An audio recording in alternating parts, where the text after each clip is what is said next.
Hi everyone, my name is Shagun Tiwary. I went to university in Delhi, went to Lady Shri Ram College and then Delhi School of Economics. Investment banking happened on campus and I joined a firm called Nomura. Spent a few years there, and as is somewhat natural for most bankers, investing came up as an option, and then Verlinvest came up as an opportunity. Got to know that they focus solely on consumer brands, and it felt like a natural next step for me. That was 4 years back.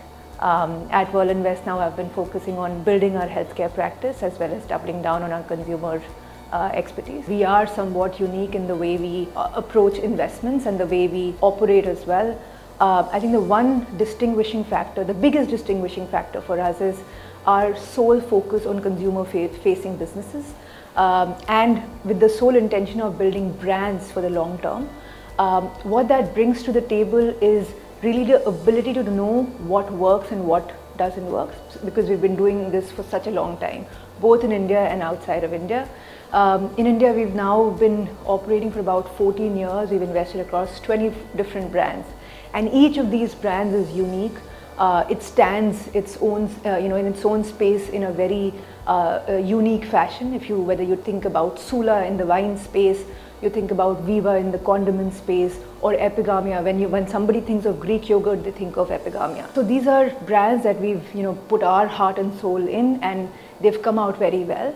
And the attempt that we do with every investment that we make is that they go through the same journey. Brand building takes patience, and for us, we have the flexibility to be patient. We can tide through ups and downs of companies, of brands, and this is specifically critical in the consumer and healthcare space, where businesses can take time to build. You're building trust with the customer.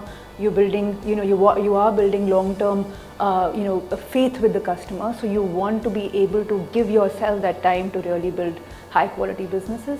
And I think founders who focus on that value us a lot for that reason. So I've personally spent a lot of my time, or the early part of my time in Verlinvest, just doubling down on our investments in food and beverage.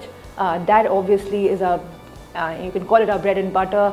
It's super core to what we do, and we were lucky to have invested in a company called Lahori about 2 years back. It's a very unique beverage to India. It is a spiced carbonated drink, with herbs and flavors which are very unique to India. And the company has grown leaps and bounds since we've invested in them.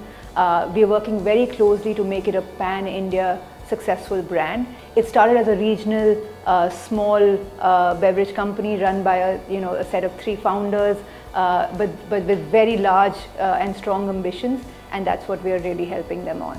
I've pretty much spent the last 2.5 years solely on healthcare, and that's because it was new to us in India. We'd done some great work in healthcare outside of India, in Europe, in rest of Asia, China, and the plan was that the time is right now in India to really build up our healthcare practice. We spent a lot of time first digging into where is it that we want to really focus, because healthcare is a large space. There's a lot of opportunity in India, so you want to be focusing your energy in the right spaces. And we decided that IVF was going to be the first place that we really spend time on, and we made our first investment about a year back. It's been a tremendous journey since then. In addition to that, we feel there are similar such opportunities in other single specialty areas in healthcare as well. There are many segments which are somewhat orphan in the multi-specialty hospital setup, and which is where the large part of the healthcare growth has come in the last few years. So we feel the next phase of growth will really come from these single specialties developing on their own outside of the multi-specialty setup. Just for instance, mother and child, urology, nephrology, orthopedics. These are segments that come low in priority in a multi-specialty setup, and we feel these can be built into single independent verticals and standalone clinics or hospitals on their own, and that's where we want to spend our time going forward.